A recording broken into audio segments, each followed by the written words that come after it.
जब सास ने खा ली हंसने वाली दवा। कुसुम अपनी बहू सुरभि और बेटे ऋतिक के साथ रहती थी। कुसुम के पति सुरेश काम के सिलसिले में अक्सर शहर से बाहर ही रहते थे। एक दिन वो अपने घर आए और कुसुम के लिए बहुत सारी दवा लेकर आए।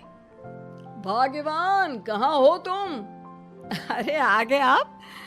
इस बार बहुत दिनों में आए और मैंने आपको जो घुटनों के दर्द की दवाई लाने के लिए कहा था वो तो लाए हैं ना आप? हाँ, तुमने जो भी कहा था वो सारी चीजें ले आया हूँ। बस अब एक गिलास पानी तो पिला दो। सुरभि, एक गिलास पानी तो लाना। सुरभि जल्दी से पानी लेकर आती है। सुरेश सुरभि के सर पर हाथ रखता है और उसका हालचाल पूछता है। बहू, ये तुम्हारी सास के लिए मैं कुछ दवाई लाया था। तुम देख लो ये दवा। तुम्हारी सास तो है बुलक्कड़, किसी और दवाई की जगह कोई और दवाई खा लेगी तो लेने के देने पड़ जाएंगे। सुरेश एक एक करके सुरभि को दवाई बताने लगा। देखो, ये घुटने के दर्द की दवा है। यह घुटनों के दर्द के लिए मालिश का तेल है। रोज रात को मालिश करनी है इससे। ये बीपी की दवा और ये कमर दर्द की। एक दवाई की शीशी हाथ में लेकर कहते हैं, लेकिन ये दवाई किस चीज की है? लगता है मेडिकल वाले ने गलती से दे दिया। सुरेश कुछ दिन अपने घर वालों के साथ रहता है और फिर शहर से बाहर चला जाता है। सुरभि रोज अपनी सास को दवाई दे देती है, लेकिन एक दिन वो घर के काम में बहुत व्यस्त होती है और अपनी सास को दवाई देना भूल जाती है। लगता है सुरभि को आज बहुत ज्यादा काम है। चलो कोई बात नहीं, मैं खुद ही दवा ले लेती हूँ। अरे वाह, ये दवाई तो बहुत स्वादिष्ट है, थोड़ी सी और पी लेती हूँ। इस तरह कुसुम थोड़ी थोड़ी करके हंसने वाली दवाई की पूरी बोतल ही पी लेती है। माँ जी, आज मेरे मायके वाले आ रहे हैं, भैया का फोन आया था। क्या कहा, मायके वाले? अरे तो तू यहाँ क्यों खड़ी है? खाने में कुछ अच्छा सा बना ले। माँ जी, आप इतना हंस क्यों रही हो? आप मेरे मायके वालों का मजाक तो नहीं बना रही हो ना? नहीं, मैं कहाँ मजाक बना रही हूँ। मैं तो बस बता रही हूँ। माँ जी, आप झूठ भी बोलती हैं। आप अभी तो हंस रही थी। कुसुम हंसती ही रहती है। सुरभि वहां से चली जाती है और खाने की तैयारी में लग जाती है। थोड़ी देर बाद सुरभि का भाई और सुरभि की माँ आते हैं। कुसुम उन्हें अंदर बिठाती है और अपनी सास को बुला लाती है। समधन जी, कैसी हैं आप? मैं तो ठीक हूँ।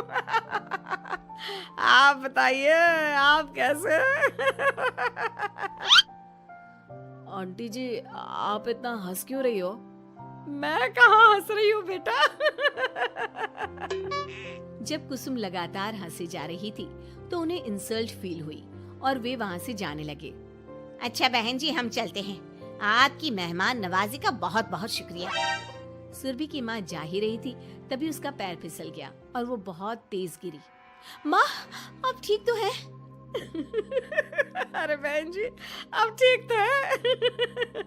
आपको चोट तो नहीं लगी ना? आप मुझसे पूछ रही हैं या मेरा मजाक उड़ा रही हैं? बहन जी, पहले तो आप इतनी बदतमीज नहीं थी, लेकिन अब क्या हो गया है आपको? माँ, आप ठीक तो है ना? अंदर चलिए, मेरे कमरे में आराम कर लीजिए। नहीं सुरभि, हम जा रहे हैं। हमें अपना मजाक और उड़वाने का शौक नहीं है। और सुरभि, तुम अपनी सास का इलाज कराओ। इस तरह सुरभि के मायके वाले चले गए तो सुरभि का गुस्सा चौथे आसमान पर था। उसने अपनी सास से कहा, माँ जी, आपने मेरे भाई और मेरी माँ के साथ ऐसा क्यों किया? अगर आपको उनका यहाँ आना अच्छा नहीं लगा तो आप मुझसे बोल देती। इस तरह उनकी इंसल्ट करने की क्या जरूरत थी? नहीं बहू, मैंने कुछ नहीं किया। अरे भला मुझे क्या पड़ी है जो तेरे घर वालों का मजाक उड़ाऊंगी? देखिए माँ जी, आप अब भी हंस रही हैं। आपसे तो बात करना ही बेकार है। सुरभि वहां से चली जाती है। अगली सुबह सुरभि को बहुत तेज बुखार हो जाता है और कुसुम उसे आवाज लगाती हुई उसके कमरे में जाती है। सुरभि, सुरभि, क्या हुआ? अभी तक सो रही हो तुम? क्या हो गया? माँ जी, मुझे बहुत तेज बुखार आ रहा है।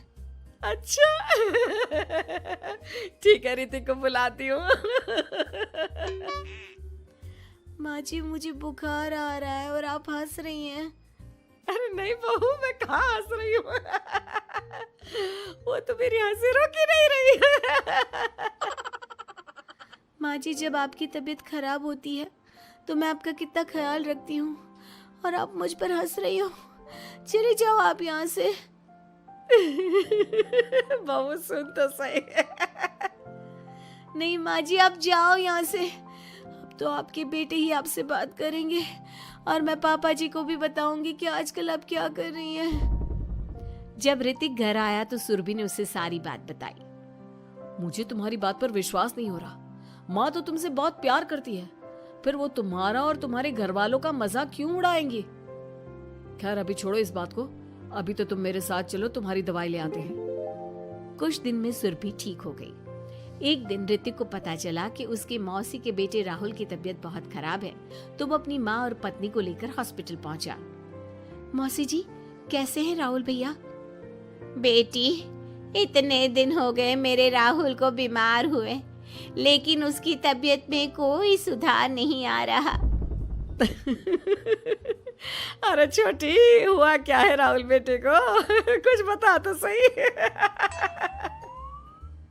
माँ, आप हंस क्यों रही हो?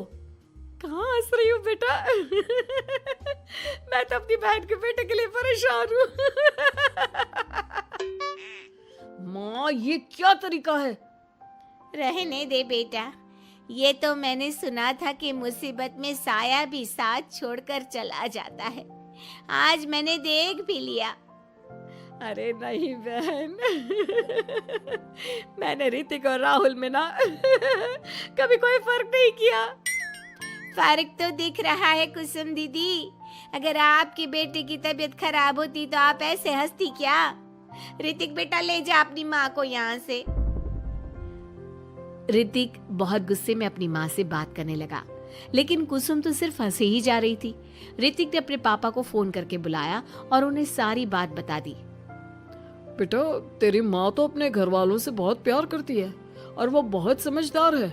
वो ऐसी हरकत कभी नहीं कर सकती। जरूर कोई ना कोई बात है। कल मैं उसे डॉक्टर के पास ले जाऊंगा।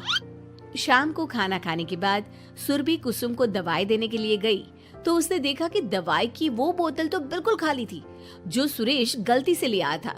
सुरभि ने वो बोतल सबको दिखाई। अरे, ये दवाई तो गलती से आ गई थी और मुझे तो पता भी नहीं कि ये किस मर्ज की दवाई है। कुसुम, क्या तुमने ये दवाई पी थी? हाँ जी, एक दिन जब बहू काम में लगी थी ना, तो मैंने ये दवाई पी कर देखी थी। मुझे दवाई बहुत स्वादिष्ट लगी तो मैंने सारी पी ली। माँ, आपको दवाई स्वादिष्ट लगी? अरे आप भी बच्चों जैसी बात करती हो।